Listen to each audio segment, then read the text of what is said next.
वैद्य doctor Shyam सुंदर पांडे को कैलाश मठ में सनातन सम्राट से किया गया सम्मानित।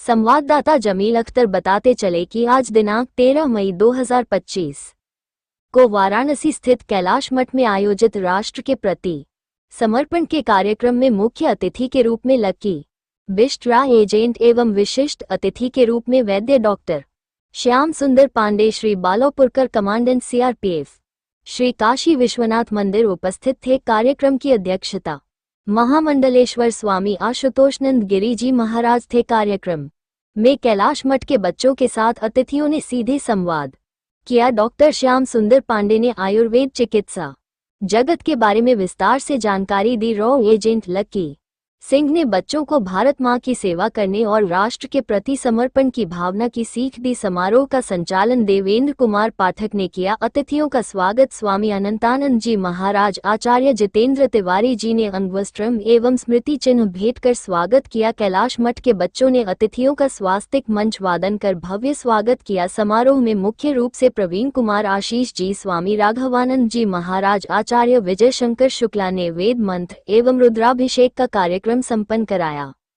मैं बच्चों के सामने भारत के सुरक्षा विभाग से, बड़े गोपनीय विभाग से लकी बिष्ट जी आए।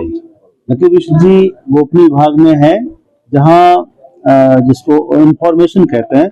इंफॉर्मेशन विदेशों से ला करके राष्ट्र की रक्षा में समर्पित करना होता है। यहाँ आए, उन्होंने सबको प्रेरणा दिया बच्चों को कि देश के ऐसे ऐसे विभाग देश में है जो अत्यंत गुप्त विभाग है, तो देश रक्षा, राष्ट्र रक्षा सर्वोपरि है। हम लोगों ने भी बड़ा युद्ध हुआ अभी भारत का, जिसमें अमेरिका ने समझौता करा दिया।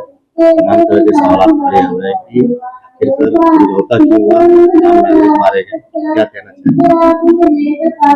ये जो हुआ है अभी, इसको आप समापन मत समझिए। ऑपरेशन सिंदूर जो हुआ है, जो हमारे आर्मी के जवानों ने बदला लिया है और फिलहाल रोका गया है, लेकिन मुझे लगता है यहाँ से ज्यादा तनाव पाकिस्तान में है। जश्न किस बात की मनाएंगे वो? वहाँ तो सरकार बदलने वाली है, वहाँ सरकार गिरेगी और वो जो अभी भी छुपे हुए हैं वो लोग सामने आ रहे हैं। उनको सत्ता बदलना, फिर वो आगे आएंगे। और जिसका इंतजार कर रहा है, देखो हमारा नियम ये है कि हम पहले वार नहीं करते। सामने वाला यदि छेड़ता है तो हम उसको छोड़ते नहीं। तो हमारा भारतीय जो है आर्मी का भी ये नियम यही है कि सामने वाला एक वार करके दिखाए तो हम इधर से वार करें। इस बार यदि कुछ होता है तो पीओके अपने कब्जे में होगा, ये पूरा प्लान है जी। किस तरह से लोगों ने शिष्यों को, बहुत सारी बातें तो इस पर नहीं बता सकते हैं, लेकिन इन्होंने जो बच्चों के साथ शेयर किया है, बच्चों ने जो सीखा है, उनसे गुण सीखा है कि कैसे राष्ट्र रक्षा के लिए जीवन दान दिया जा सकता है, पूरे जीवन को समर्पित किया जा सकता है। बहुत अच्छी अच्छी बात बताई है। आज आप काशी आए हैं लकी जी, और एक कैलाश मठ निश्चित जगह पे आज आप आए, किस तरह से शिष्यों को ट्रेनिंग दे रहे हैं, क्या पूछ रहा है, क्या खास है? सर देखो कि यहाँ के बच्चे, मतलब आपने एक छोटे से बच्चे से भी देख लिया होगा कि मैंने अपने जीवन काल में जो श्लोकों का उच्चारण देखा, मैंने आज तक कभी नहीं देखा सर। और मुझे फख्र है हिंदुस्तान के ऊपर और ऐसे बच्चों के ऊपर जो सनातन को इस लेवल पर लेकर जा रहे हैं। हमारी जो प्राचीन सभ्यता है, और मैं चाहता हूँ कि उसे सारा संसार जाने। और जैसे भी बच्चे पूछ भी रहे थे तो मुझे भी लगा, मैंने कहा यार इसी संस्कृत को पढ़कर ओपनहाइमर ने दुनिया के अंदर परमाणु बम बनाया है सर, वो हमारी सभ्यता रही है। तो मुझे बहुत, मतलब शब्द नहीं है मेरे पास कि काशी जगह, ऐसी जगह पर आकर मुझे बहुत अच्छा लगा सर। सर, ये पहलगाम में 28 लोग मारे गए हैं, कुछ कहेंगे आप? बिल्कुल सर, इसको ये कहेंगे सर, जिसके आपने देख लिया हिंदुस्तान में ऑपरेशन सिंदूर लगातार चल रहा है और हमने कम से कम 100 से ज्यादा आतंकवादियों को ऊपर पहुंचा चुके हैं। और जितने भी, चाहे जैश के हों, नक्सले-तोयबा के हों, मौलाना मसूद अजहर के, हमने जितने भी टॉप के लीडर थे वो सारे टॉप के लीडर ऊपर पहुंचा चुके हैं। चाहे ICR 814 हाईजैकर्स थे या बॉम्बे जो 26/11 के मास्टरमाइंड थे। तो जो भी आतंकवाद से जुड़ा है या आतंकवाद को सपोर्ट कर रहा है, हिंदुस्तान उन सबको खत्म करेगा सर। और मैंने आपको बोला कि हिंदुस्तान सिर्फ आतंकवाद पर कोई बात नहीं करेगा। हिंदुस्तान अगर आतंकवाद को कोई भी सपोर्ट कर रहा है तो वो भी हमारे देश का पर्सनल दुश्मन है, जैसे आपने सुन लिया होगा, माननीय प्रधानमंत्री जी ने बोला है।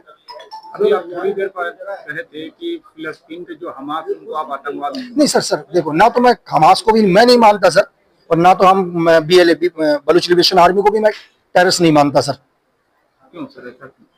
सर नहीं, आप मुझे बताओ, BLA अपना एक फ्रीडम फाइटर है सर, वो अपना एक युद्ध, अगर आप बलोच का इतिहास जानो तो बलोच के इतिहास में आपको हिस्ट्री जाननी पड़ेगी कि भाई बलूचिस्तान को पाकिस्तान ने कैसे कवर किया।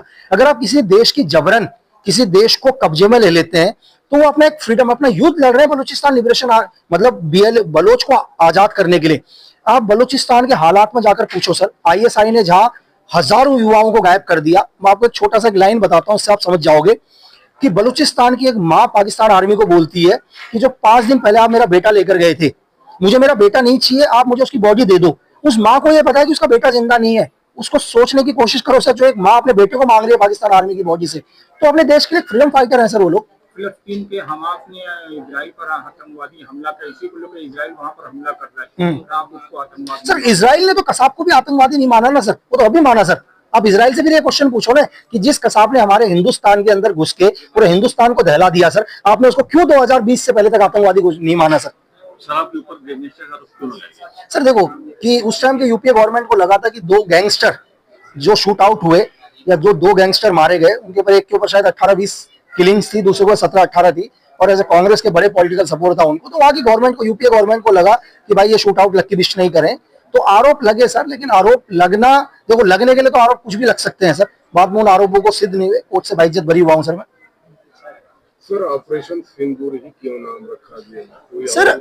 नहीं बिल्कुल सर, इस टाइम देखिए, अगर आपको मैं एक बार वो तस्वीर दिखाऊं सर, जिस तस्वीर को आपने पहलगांव की एक तस्वीर देखी जहां एक नेवी के कैप्टन बैठे हुए हैं, उनकी मतलब शहीद हुए जमीन में, उनकी जस्ट अभी 15 दिन पहले शादी करी हुई उनकी वाइफ वहां बैठी हुई है, तो 15 दिन पहले शादी करे हुए इन निर्दयी हत्या इन आतंकवादियों ने करी, कायराना हरकत करके सर। तो हिंदुस्तान ने एक मैसेज दिया कि सर कि तुमने मतलब किसी का सुहाग उजाड़ा, तो एक ऑपरेशन सिंदूर, इससे बड़ा मैसेज कुछ नहीं हो सकता सर। और आपने देखा कि हमारी 2 फीमेल ऑफिसर्स ने देश को इन दोनों ऑपरेशनों को लीड किया और पाकिस्तान को एक मैसेज भी दिया कि अगर तुमने हमारे कायराना हरकत करी तो हम तुम्हारे देश में घुस के तुम्हें खत्म करेंगे। और हमने पाकिस्तान का पूरा डिफेंस सिस्टम खत्म कर दिया सर। ISI का, रावलपिंडी का ISI का जो सर्वेलेंस हेडक्वार्टर है उसको भी हमने खत्म कर दिया, उनकी ऑर्डिनेंस फैक्ट्री खत्म कर दी, हमने सारे लॉन्च पैड खत्म कर दिए, उनके 9 ट्रेनिंग कैंप खत्म कर चुके हैं हम लोग। सर आप हमास को आतंकवादी नहीं मानते हैं, जिस तरह इजराइल वहां पर हमला कर रहा है, उसमें बच्चे भी मारे जा रही हैं, तो क्या आपको इंडिया की तरफ से इसको कुछ बोलना चाहिए? सर देखो, मैं इंडिया का, मेरा पॉइंट ऑफ व्यू है सर। देखो मैं भारत का पॉइंट ऑफ व्यू नहीं बोल रही, मेरा पॉइंट ऑफ व्यू है, मैंने अपना पॉइंट ऑफ व्यू आपको रखा है सर। हाँ नहीं तो आज सर, आज अगर हमारा इतना बड़ा देश में हमारे आज आतंकवादी हमला हुआ हमारे देश के अंदर, ठीक है, तो उसमें भी इजराइल को बोलना चाहिए ना सर, उसमें भी खुल के इजराइल को सामने आना चाहिए सर। वहां भी यूएस को खुलकर बोलना चाहिए, 2 तरफा गेम नहीं खेलना चाहिए ना सर, कि आप पाकिस्तान का भी साथ दे रहे हो, यहाँ हिंदुस्तान से भी दोस्ती दिखा रहे हो। आप कौन होते हो सर कि आप वहां से डिसीजन दोगे और हिंदुस्तान मानेगा?